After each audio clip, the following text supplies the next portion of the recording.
ध्यान दीजिएगा, न्यूमेरिकल का ही अभी क्लास चल रही है। तो हम लोग नेक्स्ट क्वेश्चन पे आते हैं, क्वेश्चन नंबर 12। ठीक है, a body is at rest at x is equal to 0 at t is equal to 0. It starts moving in the positive direction of x-axis with a constant acceleration. तो ये x-axis की positive direction में ये कोई particle है जो x is equal to 0 से, मतलब स्टार्टिंग में t is equal to 0 पे x is equal to इसका 0, इसका डिस्प्लेसमेंट 0 है। ठीक, और इसी बात है, इसकी इनिशियल वेलोसिटी भी 0 ही है, क्योंकि स्टार्ट कर रहा है चलना, इसलिए। At the same instant another body, इसमें बॉडी को ए बोल दे रहा हूं, ये बॉडी है A. At the same instant another body passes through x is equal to 0 moving in the positive direction of x axis with a constant speed. जैसे ही इस A ने चलना शुरू करा u is equal to 0 से, ठीक उसी समय पर एक कोई दूसरी कोई बॉडी है B, वो इधर से पीछे से आ रही थी, और जैसे ही इस पॉइंट A से गुजरी, ठीक उसी टाइम पर इस पार्टिकल जो मतलब बॉडी A है, उसने भी अपना motion u is equal to 0 से स्टार्ट करा, लेकिन ये एक्सेलरेटेड मोशन है, राइट। ये इसने कहा है कि कांस्टेंट एक्सेलरेशन से चल रहा है ये बॉडी ए, और जबकि बॉडी बी है वो पीछे से आ रही थी, कांस्टेंट स्पीड से चल रही थी वो। तो चलिए अब आगे पढ़ते हैं। The position of the first body is given by, तो ये है, ये फर्स्ट बॉडी है ए, तो इसकी जो पोजीशन है वो दे रखी है x1, ये मान लीजिए x1 है, जो भी है। And after first time t and that of second body x2 t, यानी समझ रहे हैं ना, ये t का क्या मतलब है, x1 t इसकी पोजीशन दे रखी है, और दूसरे की जो पोजीशन जो दे रखी है आफ्टर टाइम t, वो दे रखी है x2 t, राइट। अब मैं t भी नहीं लिखूंगा, मैं x1 और x2 लिख दूंगा सीधे में। अच्छा, after the same time interval, ठीक है, which of the following graph correctly describe x1 minus x2 as a function of t। तो ये कह रहे हैं कि जो भी इन दोनों के बीच का जो डिफरेंस आ रहा है, दैट इज ये हो गया x2, चलिए मैं x1 इसको ले रहा हूं, x2 इसको ले रहा हूं, एक्चुअली फिगर ऐसा बन गया x1, और ये जो डिस्टेंस है ये है x2, राइट। तो x1 और x2 के बीच में जो ग्राफ है वो टाइम के रेस्पेक्ट में कैसा आएगा, x1 x2 के बीच में नहीं, x1 माइनस x2 के, राइट। तो इसने हमें 4 ग्राफ दे रखे हैं। एक ग्राफ ऐसा है, ध्यान दीजिएगा भी आप लोग, एक ग्राफ इस तरह से है, ये x1 x2 और ये टाइम t। दूसरा ग्राफ दे रखा है इसने हमें कुछ इस तरह से, इनफैक्ट ऐसे है, ये थोड़ा इस तरह से, ठीक है, इसको मैं मिटा दे रहा हूं, ठीक। और जो तीसरा ग्राफ दे रखा है वो ऐसे दे रखा है, हाथ सही नहीं चल रहा है, ठीक। और जो चौथा ग्राफ जो दे रखा है वो हमें ऐसा दे रखा है, लाइक दिस, ठीक। ये पॉइंट्स वही है सभी के, x1 minus x2, x1 minus x2 versus time, और x1 minus x2 versus time. तो ठीक है, बहुत ही सिंपल सा केस है, ठीक है। ये भी शायद कहीं आया ही हुआ होगा, जहां तक मुझे याद आ रहा है। तो बताइए, बॉडी ए के लिए t टाइम के बाद जो डिस्प्लेसमेंट की इक्वेशन है x1 is equal to ut plus half a t square, चूंकि u तो इनिशियल वेलोसिटी 0 है, तो इसका मतलब क्या बचा, सीधे सीधे हाफ ए टी स्क्वायर, ये एक्सेलरेटेड मोशन है। हालांकि जो बॉडी बी है वो एक कांस्टेंट स्पीड से चल रही है, और वो टी टाइम के बाद जो उसकी जो पोजीशन होगी x2, राइट, वो होगा आपका वेलोसिटी इनटू टाइम, जो भी इसका मतलब स्पीड हो इनटू टाइम, ठीक। तो यहां से आपको x1 माइनस x2 पता लग गया। x1 माइनस x2 की वैल्यू जो आ रही है वो half of AT square minus VT आ रही है। ध्यान दीजिएगा, जो स्पीड है इसकी, इस बॉडी B की, ये कांस्टेंट स्पीड है ये, ठीक है। अच्छा, तो दिस वर्सेस टाइम के बीच में कर्व हमें ड्रॉ करना है। इसे मैंने y एक्सिस पे ले रखा है और टाइम को मैं ले रहा हूं x एक्सिस पर, तो मैं इसको x लिख दूं। इस हाफ a की जगह पे मैं कोई कांस्टेंट लिख दे रहा हूं, मान लीजिए कोई कांस्टेंट 5 है, राइट, एक्स स्क्वायर माइनस ये, इस कांस्टेंट को मैं कोई दूसरा वैल्यू लिख दे रहा हूं, मान लीजिए 3 है, 3x। तो ये क्या है, ये x में क्वाड्रेटिक इक्वेशन है। तो इसका ग्राफ कैसा आएगा? क्वाड्रेटिक इक्वेशन हमेशा क्या बनाता है? पैराबोला बनाता है। तो पैराबोला ये भी हो सकता है, ये भी हो सकता है और ये भी हो सकता है, इसका तो कोई चांस नहीं है। तो बस अगर आपने मैथ्स पढ़ी है, ऑर्डिनल ज्योमेट्री अगर आपने पढ़ी है, तो आपको पता होना चाहिए कि ये ग्राफ कैसा आएगा। ये ग्राफ इस तरह का आएगा, ठीक है। एक्चुअली पूरा जो पैराबोला है वो इस तरह से बन रहा है वो, लेकिन इधर का कोई दिखा नहीं रखा है हमने। तो ये वाला ग्राफ इसका आएगा। मैं एक काम करूंगा, आपको ग्राफ का एक लेक्चर दे देता हूं मैं, ताकि आप लोग ग्राफ को सही तरीके से समझ सको, ठीक है। मैं एक स्पेशल वीडियो इसके बाद में ग्राफ का बना के दे दूंगा। और वैसे मुझे इंटीग्रेशन और डिफरेंशिएशन करना भी सिखाना है तुम लोगों को।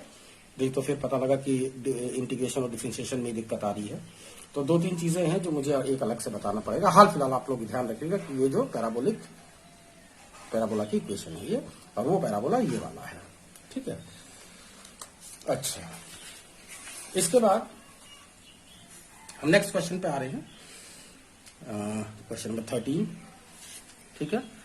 तो ये है, a particle moves in a straight line with a constant acceleration. चलिए, एक स्ट्रेट लाइन पे चल रहा है और इसका जो एक्सेलरेशन है वो भी क्या है? कांस्टेंट है।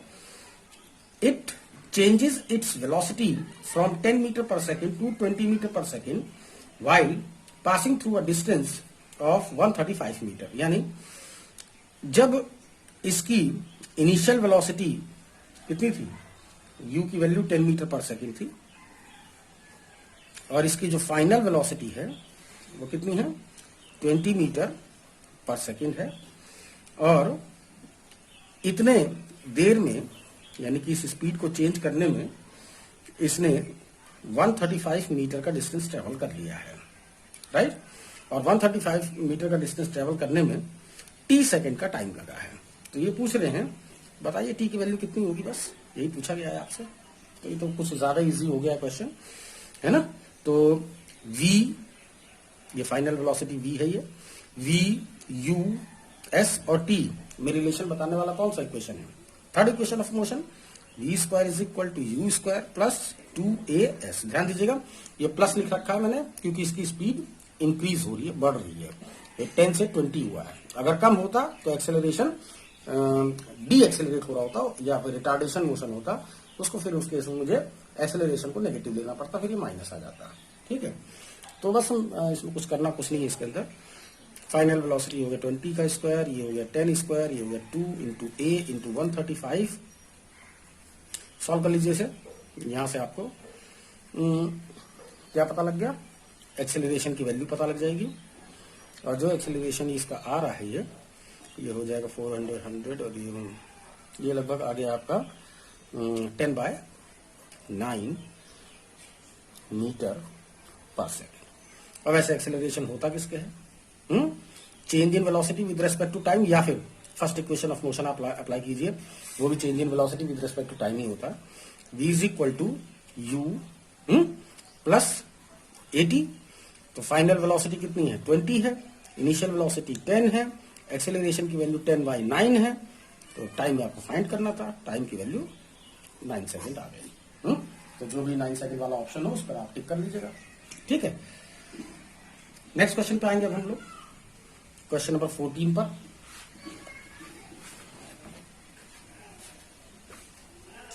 जो क्वेश्चन नंबर 14 है वो ये कह रहा है, from a top of a tower of height capital H।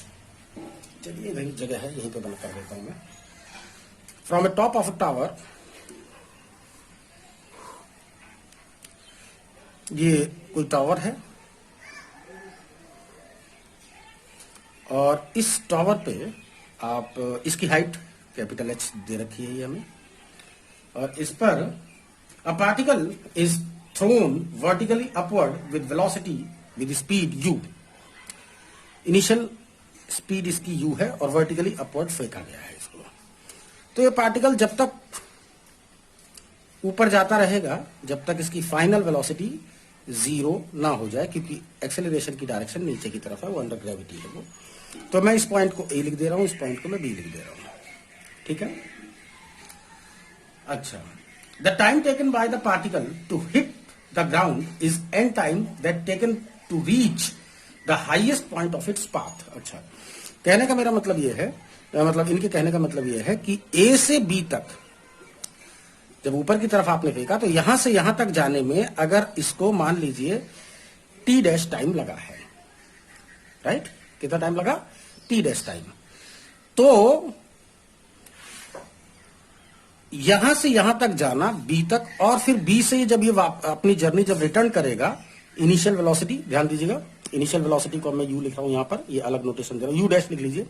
Initial velocity 0 से जब ये नीचे की तरफ गिरना शुरू करेगा तो यहां तक पहुंचता, मतलब यहां से यहां तक पहुंचने में जो टाइम है वो अगर t डैश है तो टोटल जर्नी का जो टाइम है वो nt डैश है, मतलब n टाइम है उसका।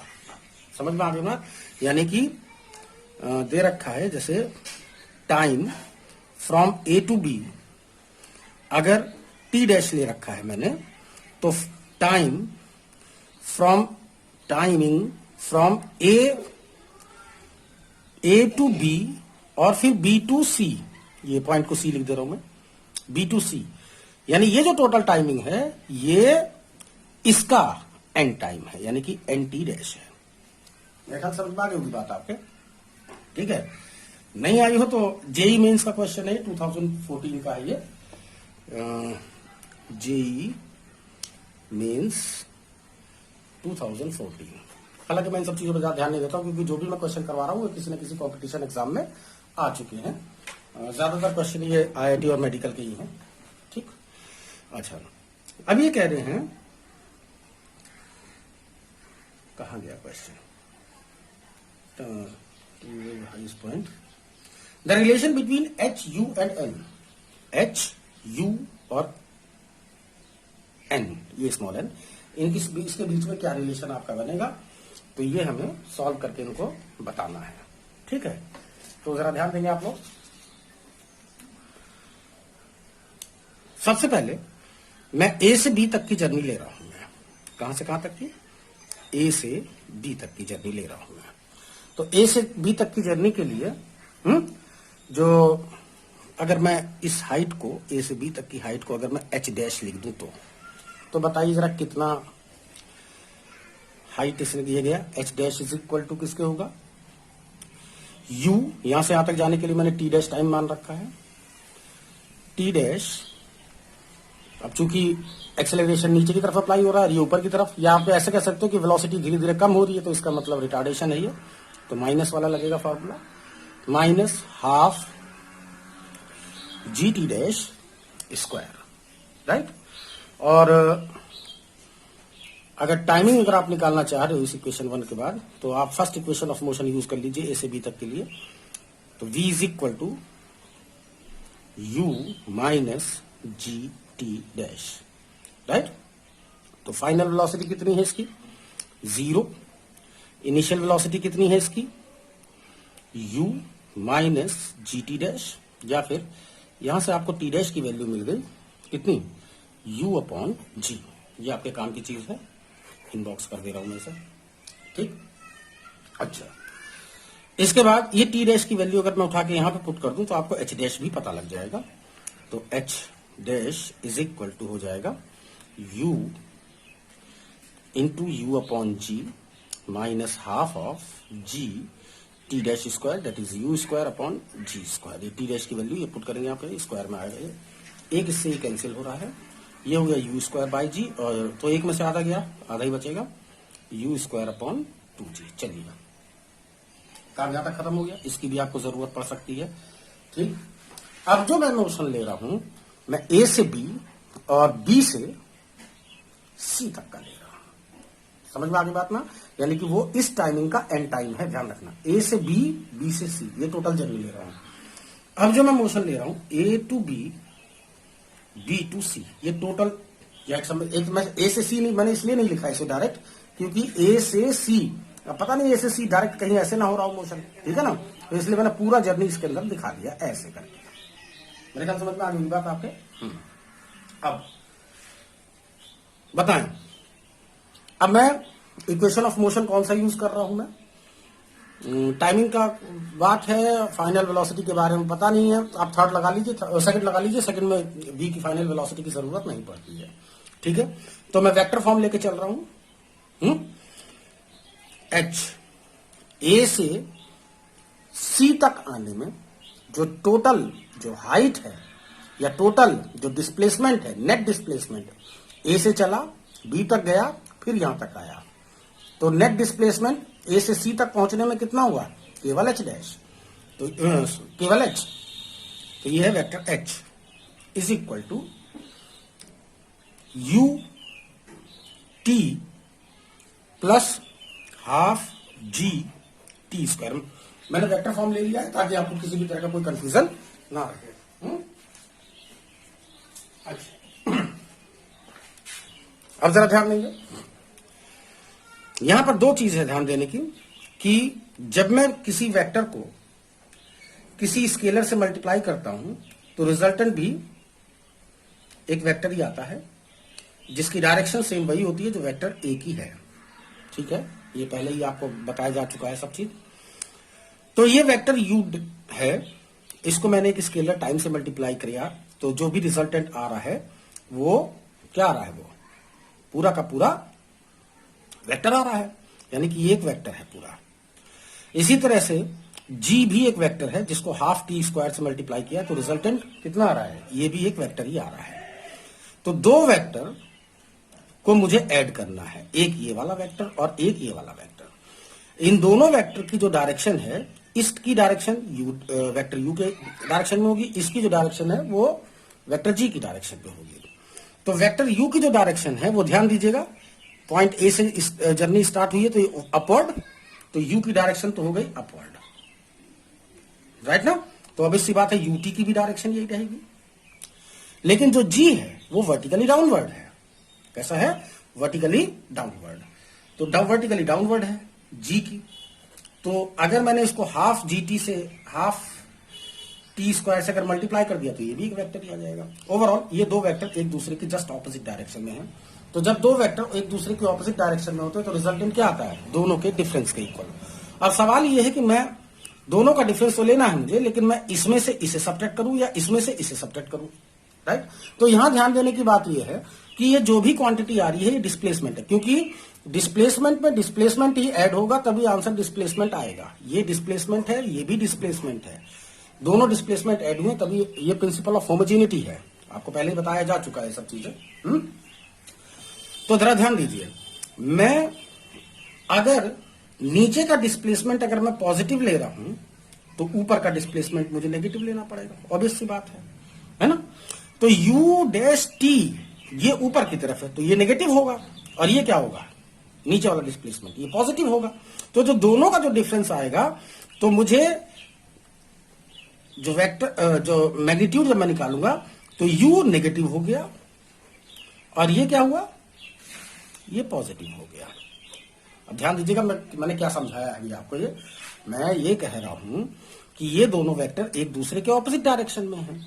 अगर दोनों ऑपोजिट डायरेक्शन में हैं तो रिजल्टेंट जो आएगा वो दोनों के डिफरेंस के इक्वल आएगा। अब यहां पर जो छोटा सा कंफ्यूजन है वो सिर्फ इतना सा है कि डिफरेंस तो है, लेकिन तो डिफरेंस कैसे? तो डिफरेंस आप इसमें से इसे सब्ट्रैक्ट करोगे या इसमें से इसे सब्ट्रैक्ट करोगे, तो जो वैल्यू ज्यादा बड़ी होगी उधर की तरफ एक्टिव होगा वो। तो बड़ी वैल्यू किधर की तरफ आ रही है? डाउनवर्ड आ रही है, नेट डिस्प्लेसमेंट नीचे की तरफ है। बात समझ में आ गई ना? अच्छा, तो इसलिए मैंने ऊपर वाला ये नेगेटिव, या सिंपली भी अगर आप करो कि नीचे की आप डायरेक्शन को पॉजिटिव ले रहे हो, ऊपर की डायरेक्शन को नेगेटिव ले रहे हो, तो ये यू को अपने आप ही तुम्हें माइनस रखना ही पड़ेगा। क्या कर लोगे भाई? ऐसी बात नहीं है कि यहां पर नहीं किया गया, यहां पर भी वो सब काम किए गए हैं, इस जगह पर भी वो सब काम किए गए हैं। ऐसा मत सोचना कि ये काम नहीं किया गया यहां पर ध्यान से देखिए। अच्छा चलो अब इसको समझ लेना भी आप। तो ये कितना है, H is equal to U minus U, और ये T जो है टाइमिंग जो मैंने लिख रखा है, ये एक्चुअली क्या है, ये इस T डैश का टोटल एंड टाइम है। ये जो पूरी जर्नी है ये टोटल इसका एंड टाइम है, क्वेश्चन में लिखा हुआ है। मैं भी दोबारा से पढ़ दूंगा क्वेश्चन। एंड T डैश, समझ में आ गई बात, plus half of G N square T dash square. Is that clear? बस भैया यही रिलेशन है। आप लोग T डैश की वैल्यू को पुट कर लीजिए। T डैश की वैल्यू अभी भी हमने निकाल ली थी यहां से, U by G, then H is equal to minus U N U by G plus half of G N square U square by G square, right? Square हो जाएगा ना ये, तो एक स्क्वायर से ये कैंसिल हो गया। इसको सॉल्व कर लीजिए। सॉल्व करने के बाद जो आंसर आ रहा है वो ये आ जाएगा, 2GH is equal to NU square. मतलब मैं ही सॉल्व कर देता, लेकिन अब मुझे पेज बदलना पड़ेगा, तो मैं डायरेक्ट जो इसमें ऑप्शन दे रखे हैं 4 ऑप्शन, उनमें से ये ऑप्शन आपका आ जाएगा। ठीक है, ये भी बात समझ में आ गई, घबराने की जरूरत नहीं। मैं आप लोगों को भी कुछ अलग डिफरेंट लेक्चर देने वाला हूं, ग्राफ वगैरह के दे दूंगा मैं, सब चीजें आपके सबसे अच्छी तरीके से समझ में आ जाएगा। ठीक है, अच्छा नेक्स्ट क्वेश्चन पे भी हम लोग आ रहे हैं। क्वेश्चन नंबर 15 की बात कर रहे हैं हम। अच्छा, 2 balls आर थ्रोन। अब इस क्वेश्चन को पढ़ने के लिए, चूंकि मैं क्वेश्चन पहले पढ़ चुका हूं, तो मैं इसलिए आपको पहले ही इसका कुछ बात बता दूं। कोई भी बॉल है, अगर आपने इसको u वेलोसिटी से ऊपर, या मान लीजिए 2 मीटर पर सेकंड से ऊपर की तरफ फेंका आपने, तो जब ये पार्टिकल धीरे धीरे धीरे धीरे ऊपर जाएगा, और तब तक जाता रहेगा जब तक इसकी फाइनल वेलोसिटी 0 ना हो जाए। उसके बाद ये धीरे धीरे नीचे की तरफ आएगा, और धीरे धीरे इसकी वेलोसिटी क्या होगी, इंक्रीज होती रहेगी, और नीचे तक पहुंचते पहुंचते ये फिर से वही वेलोसिटी गेन कर लेगा, अगर एयर फ्रिक्शन मौजूद नहीं है तो। ठीक है, तो अगर इस पॉइंट तक पहुंचते पहुंचते वापस अपनी एनर्जी को गेन कर ही ले रहा है, यानी कि वेलोसिटी को, ध्यान रखिएगा जो भी मैं बता रहा हूं आपको कंजर्वेशन ऑफ एनर्जी बता रहा हूं। कंजर्वेशन ऑफ एनर्जी से आप इस चीज को चेक भी कर सकते हो। ठीक है, तो अब मैं क्वेश्चन ये पढ़ दे रहा हूं, जो कि ताकि इसके अंदर बहुत ज्यादा कुछ करना नहीं है। 2 balls are thrown from the top of a tower, one straight down with an initial velocity u। ध्यान देंगे जरा, ये टॉवर है ये ऐसे, ठीक, आपने इसको इनिशियल वेलोसिटी u से फेंका है, ठीक है ना। और एक दूसरी जो बॉल है, बॉल A लिख दे रहा हूं मैं इसको, और इस बॉल को B लिख दे रहा हूं मैं। दूसरी जो बॉल है उसको मैंने सेम उसी स्पीड से u वेलोसिटी से मैंने ऊपर फेंका, इसको नीचे इसको ऊपर। तो ये कह रहे हैं कि किस स्पीड से, जिस स्पीड से भी ये A और B जमीन को हिट करेंगे, अर्थ को जिस स्पीड से भी ये हिट करेंगे, उसका रेशो आपको बताना है। तो चलिए, ये तो मान लीजिए आपने u वेलोसिटी से आपने नीचे की तरफ फेंका, फाइनल वेलोसिटी मान लीजिए इसकी v हो गई। चलो समझ में आ गया, ये तो इसका तो कोई दिक्कत नहीं है, जो भी है वो v इतना है। ठीक, लेकिन अगर मैं इसकी बात करूं तो ध्यान दो, उसी पॉइंट से सेम उसी वेलोसिटी से मैंने ऊपर की तरफ फेंका, तो तब तक पार्टिकल ऊपर जाता रहेगा जब तक इसकी फाइनल वेलोसिटी 0 ना हो जाए, और वापस आते आते तक जब इस पॉइंट से गुजरेगा तो ये फिर से वही वेलोसिटी गेन कर लेगा। कंजर्वेशन ऑफ एनर्जी की से आप देख सकते हो। और जब ये वापस वही एनर्जी गेन कर ही ले रहा है, यानी कि वही वेलोसिटी इसको वापस मिल ही जा रही है ऊपर से नीचे आते हुए, तो फिर नीचे अब जो केस इसका है वही केस इसका है। ये भी u वेलोसिटी से डाउनवर्ड चल रहा है, ये भी सेम उसी पॉइंट से u वेलोसिटी से डाउनवर्ड चल रहा है, तो नीचे तक पहुंचते पहुंचते इसकी भी वेलोसिटी v ही हो जाएगी। तो इसका मतलब दोनों का जो रेशो है वो कितना आएगा, 1:1, v, यानी दैट इज 1:1। ठीक है, तो इसमें सॉल्व करने वाली कोई बात नहीं है, जनरल क्वेश्चन है जो आप वैसे भी सॉल्व कर सकते हैं। ठीक है, नेक्स्ट क्वेश्चन पे आएंगे भी हम लोग।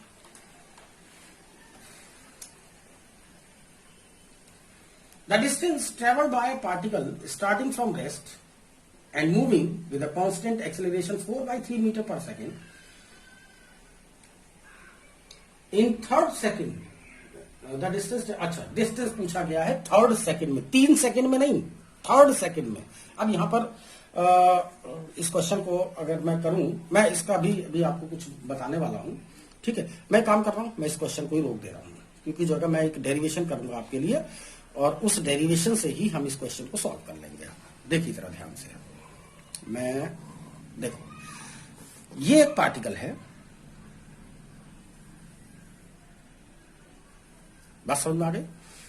अब यूनिफॉर्म मोशन की बात कर रहे हैं पहले क्या बात कर रहे हैं, यूनिफॉर्म मोशन, यानी कि इसकी जो स्पीड है वो कांस्टेंट है। मान लीजिए यूनिफॉर्म मोशन, या मान लीजिए जो इसकी जो स्पीड है वो 2 मीटर पर सेकेंड है। बात पे जरा ध्यान दीजिएगा। तो ये इसका मतलब ये हो गया कि हर एक सेकेंड में ये 2-2 मीटर का डिस्टेंस ट्रेवल करता हुआ जा रहा है। Is that clear? इसमें तो कोई दिक्कत नहीं है ना। लेकिन मान लीजिए मैं ये पॉइंट ए से पॉइंट बी तक आ गया है ये, अब इसके आगे का फिगर मैं यहां से बना रहा हूं, ये पॉइंट बी है। इस पॉइंट बी पर पहुंचते ही आप इस बॉडी के अंदर आपने एक्सेलरेशन अप्लाई कर दिया 2 मीटर पर सेकेंड स्क्वायर का। इसका मतलब समझ लो क्या है? इसका मतलब ये है कि जो एक्सेलरेशन की जो डेफिनेशन है, एक्सेलरेशन की डेफिनेशन ये है that change in velocity with respect to time, यही है ना। तो इसका मतलब ये है कि अब जो इसकी वेलोसिटी है वो 2 मीटर पर सेकेंड हर सेकेंड में इंक्रीज हो जाएगी। बात समझ में आ गई? यानी अब जब इससे आगे जब ये चलेगा तो ये, ध्यान दीजिएगा, ये 2 मीटर पर सेकेंड था, अब यहां तक पहुंचते पहुंचते इसकी वेलोसिटी कितनी हो जाएगी? 4 मीटर पर सेकेंड स्क्वायर हो जाएगी। 2 मीटर पर सेकेंड बढ़ जाएगा ना, तो कितना होगा ये 4 मीटर का डिस्टेंस ट्रेवल कर रहा है। हालांकि 4 मीटर नहीं करेगा, ये 4 मीटर से कम करेगा, इनफैक्ट आधा ही करेगा ये, ठीक है। क्योंकि जो इक्वेशन लगेगी वो s is equal to u t plus half a t square से जो आंसर आता है वो आएगा। लेकिन अभी हम चूंकि एक जनरल बात बता रहा हूं तो आप समझ लीजिए। अच्छा, चूंकि एक्सेलरेशन लगा ही हुआ है तो अब इसकी स्पीड कितनी हो गई? 4 मीटर पर सेकेंड। तो कितना डिस्टेंस इसने ट्रेवल करा? फॉर एग्जाम्पल 4 मीटर इसने ट्रेवल किया, तो उसके अगले सेकंड में ही कितना डिस्टेंस ट्रेवल करेगा ये? 8 मीटर। 2-2 मीटर बढ़ता जा रहा है ना, सॉरी 6 मीटर, राइट। तो 6 मीटर हो जाएगा, यानी कि इसकी स्पीड हो जाएगी 6 मीटर पर सेकेंड। उससे अगले सेकंड में कितना हो जाएगा? 8 मीटर पर सेकंड हो जाएगा। डिस्टेंस कितना ट्रेवल कर रहा है ये? 8 मीटर। बात समझ में आ गई? तो जैसे ही एक्सेलरेशन आप अप्लाई करोगे, जो इसकी स्पीड है वो क्या हो जाएगी? इंक्रीज हो जाएगी, जिसकी वजह से इसका जो डिस्प्लेसमेंट है वो भी क्या होता रहेगा? पर सेकंड इंक्रीज होता रहेगा, ठीक है। तो अब अगर हम बात कर रहे हैं कि मैं फिर से डेरिवेशन करना चाह रहा हूं। अब देखो, ये पार्टिकल 1 सेकंड में यहां एक्सेलरेटेड मोशन है, ये इनिशियल वेलोसिटी इसकी u है, राइट। और इसका मतलब ये हो गया, अब ये 1 सेकंड में यहां पर पहुंचा, 2 सेकंड में यहां, 3 सेकंड में यहां, 4 सेकंड में यहां, बढ़ता जा रहा है, 5 सेकंड में यहां, एंड सो ऑन, ठीक है। ध्यान से देखिए, ये डिस्टेंस ये थोड़ा और ज्यादा है, ये थोड़ा और ज्यादा है, ये थोड़ा और ज्यादा है, ये थोड़ा और ज्यादा है, ठीक। अब मैं ये जानना चाह रहा हूं 3 सेकंड में इसने कितने डिस्टेंस इसने ट्रेवल करा है? तो 3 सेकंड में टोटल यहां से लेके यहां तक डिस्टेंस इसने ट्रेवल करा। 4 सेकंड का मतलब 1 सेकंड, 2 सेकंड, 3 सेकंड, 4 सेकंड, समझ में आ गई बात ना। तो जो इसका 3 सेकंड में इसने कितना डिस्टेंस ट्रेवल करा? इतना। 4 सेकंड में कितना किया? इतना। 5 में कितना किया? इतना। तो यहां ध्यान दो, इसके लिए हमारे पास फॉर्मूला जो है वो है क्या? S is equal to u t plus half a t square. लेकिन मैं ये नहीं जानना चाह रहा हूं।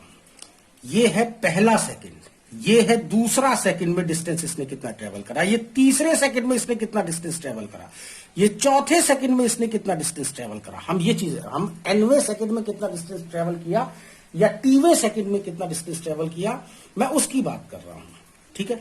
तो आप इसके लिए काम करिए।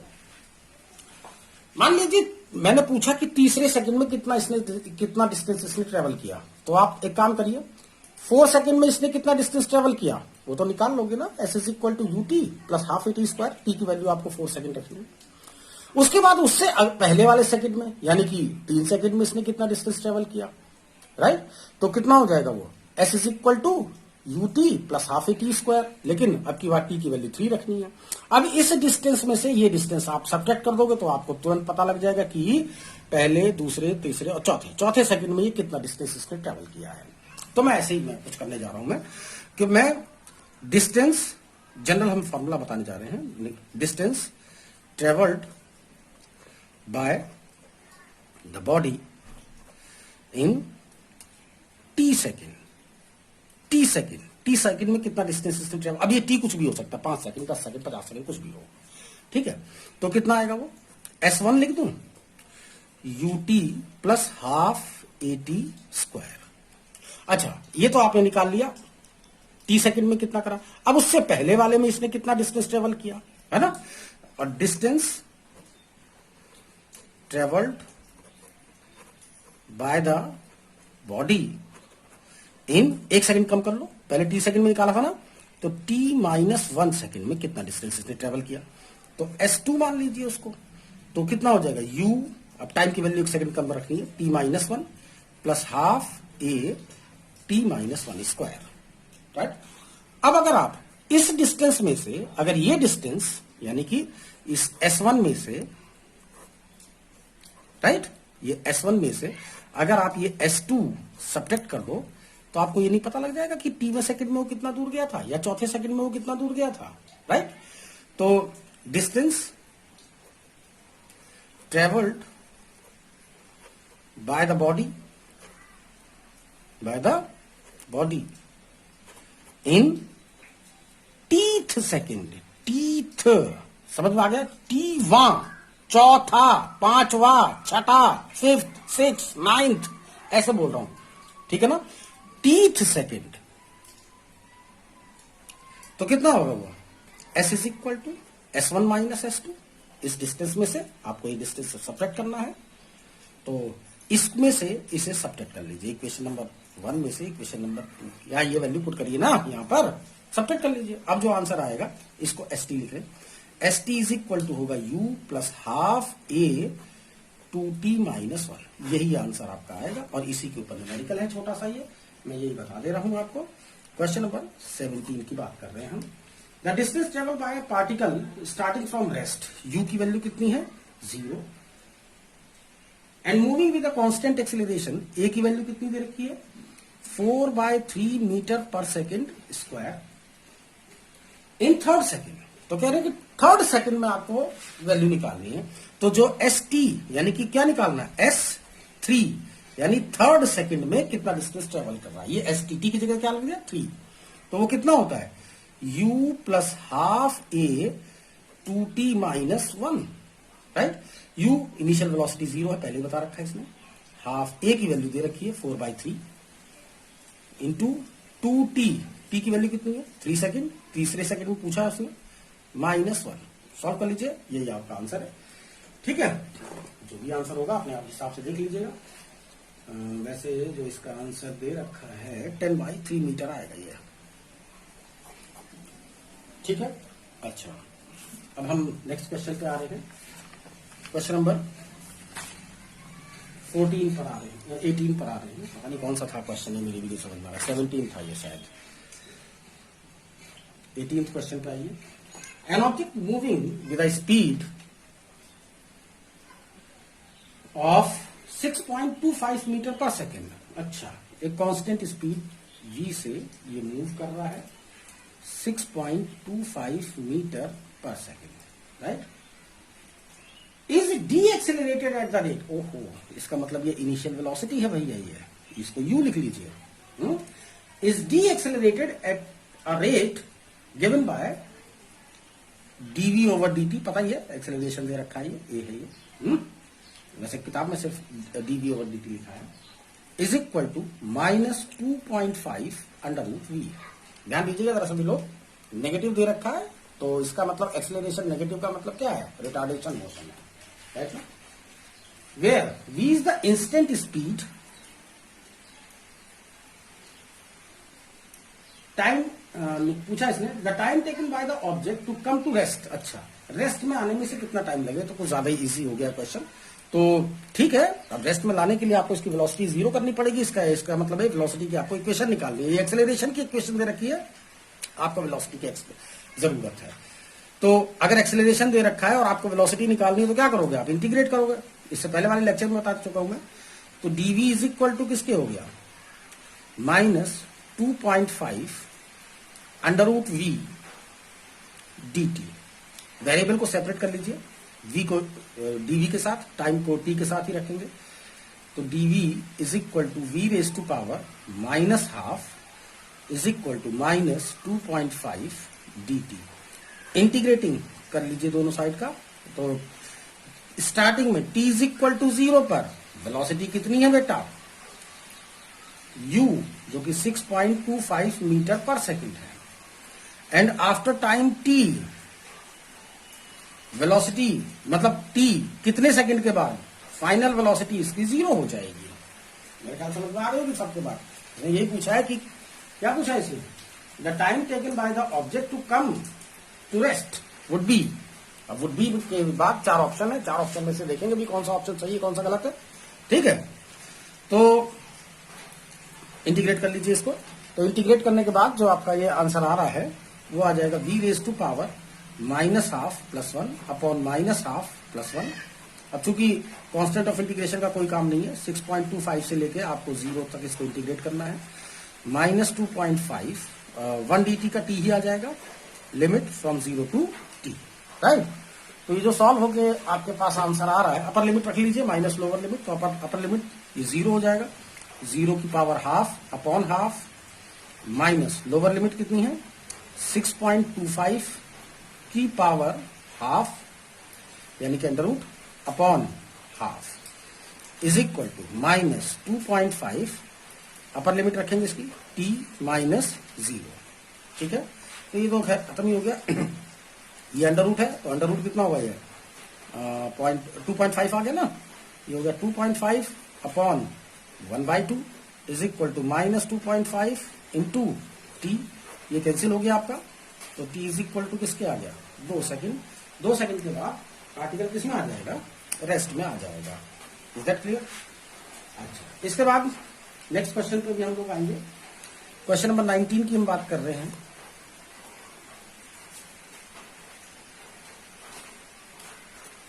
A particle moving with a velocity v is equal to some constant k y I plus x j cap। ठीक है, बारिश होने लग गई भाई बहुत तेज है। तो वेयर k इज कांस्टेंट, ठीक है, k की वैल्यू कांस्टेंट है। The general equation for its path, general equation for its path. अच्छा, पाथ का मतलब x और y के बीच में आपको रिलेशन निकालना है, तो कोई घबराने की बात नहीं है। जो वेलोसिटी है इसको भी वेक्टर की टर्म में लिख लीजिए, vxi plus vy j cap. जब वेक्टर बता रहे थे तभी मैंने ये सब चीजें बताया भी था आपको। ये हो जाएगा ky i cap plus kx j cap, right. अब चूंकि दोनों वेक्टर से इक्वल हैं तो इधर i का कोफिशिएंट और इधर i का कोफिशिएंट सेम होगा, यानी vx इज इक्वल टू हो गया ky, या आप इस vx की जगह पे लिख सकते हो x एक्सिस के अलावा कितना डिस्प्लेसमेंट है with respect to time dx over dt, right. अच्छा, vy कितना हो जाएगा बोले, ये इसके इक्वल आएगा, is equal to kx j cap आएगा, इसकी जगह से लिख लीजिए v dy ओवर dt, यानी कि डिस्प्लेसमेंट y एक्सिस के अलावा विद रेस्पेक्ट टू टाइम। ठीक है ना, बात समझ में आ गई होगी। तो यहां से अब सारा काम जल्दी जल्दी कर लेंगे हम लोग। तो हमें x और इसके बीच में रिलेशन निकालना है। तो अब आप एक काम कर लीजिए, दोनों को डिवाइड कर लीजिए ताकि आपको dy बाई dx की वैल्यू पता लगे। इक्वेशन नंबर 1, इक्वेशन नंबर 2 दोनों को डिवाइड कर लीजिए। Equation number 2 is divided by equation number 1, we get dy by dt upon dx over dt is equal to kx upon ky।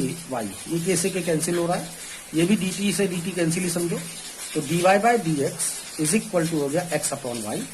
y को एक तरफ कर लीजिए, x को वेरिएबल को सेपरेट करके उसको इंटीग्रेट कर लीजिए। y dy is equal to x dx। On integrating both side we get क्या होगा, इसका कितना आएगा y square by 2 is equal to x square by 2 plus constant of integration. ध्यान रखिएगा लिमिट नहीं ले रखी है तो इसका मतलब कांस्टेंट ऑफ इंटीग्रेशन आएगा, ये कोई कांस्टेंट है। तो ये हो गया y square plus x square, y square is equal to x square plus 2c। अभी 2c भी कांस्टेंट ही है, तो y square is equal to x square plus some constant, जो भी ये ऑप्शन दे रखा हो उस पर टिक कर दीजिएगा, ठीक है। इसके बाद आएंगे हम लास्ट क्वेश्चन, क्वेश्चन नंबर 20।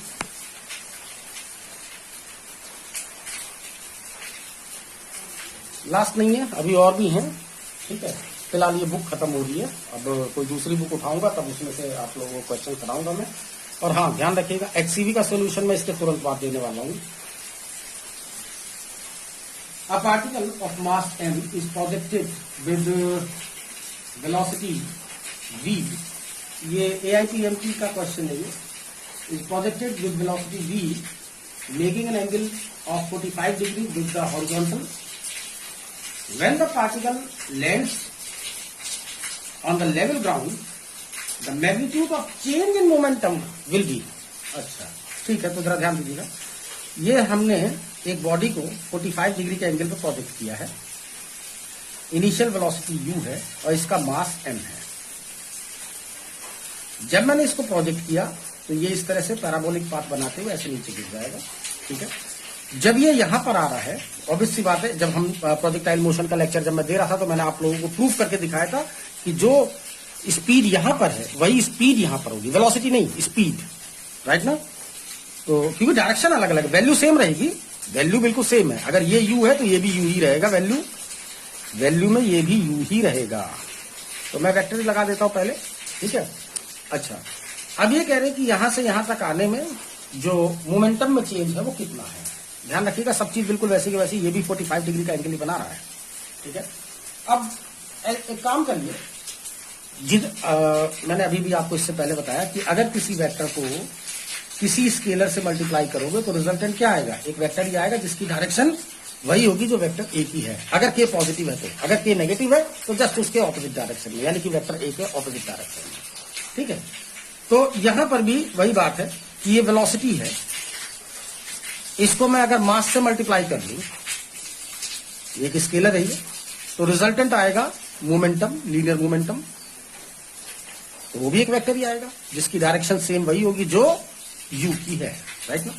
तो अगर मुझे चेंज इन मोमेंटम देखना है तो मैं अगर इस फिगर को मैं यहां पर बना के दिखाऊं, अगर आपको कि इस लेवल, मैं एक ही जगह पर ये दोनों वेक्टर बना के दिखा रहा हूं आपको, जरा ध्यान से देखेंगे सभी लोग, राइट।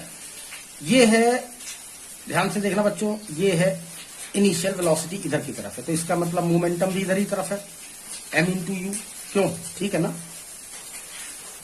45 डिग्री के एंगल पर।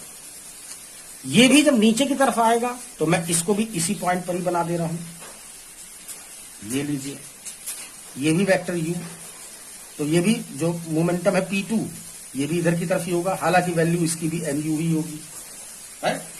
ये भी 45 डिग्री के एंगल पर ही है, ध्यान से देखेंगे जरा सब लोग, ठीक। अब क्या करना है आपको, चेंज इन मोमेंटम निकालना है। तो चेंज इन मोमेंटम निकालने का मतलब ये हो गया है P2 माइनस P1 की आपको वैल्यू निकालनी है, यानी आप ऐसे भी कह सकते हो दैट P1 में जोड़ना है माइनस P1 वेक्टर, राइट ना। P1 में P2 में ऐड करना है माइनस P1 वेक्टर।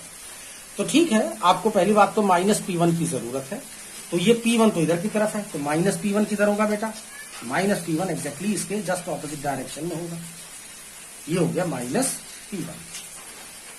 अब इन दोनों का जो रिजल्टेंट है, दोनों को ऐड करना है ना, तो रिजल्टेंट कैसे आएगा, parallelogram law of vector addition से ऐसे आपको निकालना है। तो क्या आएगा, ये रिजल्टेंट ये आ गया, वर्टिकली डाउनवर्ड आ रहा है, डायरेक्शन भी देखो पता लग रही है, हालांकि इसमें डायरेक्शन नहीं पूछा गया है, ठीक। तो बताएं आप कि जो रिजल्ट, यानी कि ये जो रिजल्टेंट आ रहा है वो इन दोनों वेक्टर को जोड़ के बता रहा है, यानी ये वेक्टर P2 में ऐड कर रहा है माइनस P1 वेक्टर को। वैसे सिंपली हम इसको P2 माइनस P1 भी लिख सकते हैं, या फिर change in momentum delta P भी लिख सकते हैं, एक ही बात है ना। तो बताएं डेल्टा P का वैल्यू कितनी होगी, change in momentum under root this square plus this square, यानी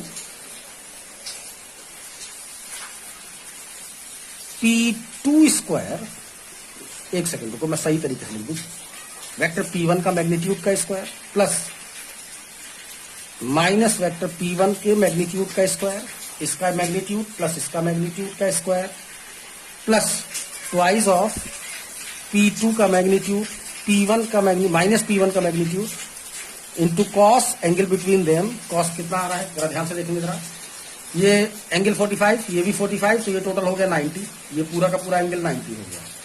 और अगर तो ये वाला, चूंकि ये पूरा का पूरा एंगल 180 है, 90 इसमें पहले ही निकल चुका है, तो इसका मतलब ये वाला जो एंगल है वो कितना आया, 90 डिग्री का आया, राइट ना। तो cos 90, तो cos 90 की वैल्यू कितनी है, 0। तो delta P is equal to किसके आया, तो ये पूरा का पूरा पार्ट खत्म हो जाएगा, सिर्फ इतना बचेगा। तो वैल्यू रख दीजिए, इसकी वैल्यू कितनी है, P1 की mu है, इसकी कितनी है, इसकी भी माइनस mu मत कर देना, पहले बता दे रहा हूं, ये इससे पहले भी कई बार ये बात हो चुकी है। वैल्यू में सेम है दोनों, वैल्यू सेम है, यहां पे वैल्यू रखनी है, मैग्नीट्यूड निकाल रहा हूं, इज इक्वल टू फिर क्या आएगा ये mu√2 आ रहा है, ठीक है। ये आपका आंसर है, आप समझ में आ गई। दे रखा है एक ऑप्शन ऐसा, ऑप्शन सी है ऐसा, ठीक है।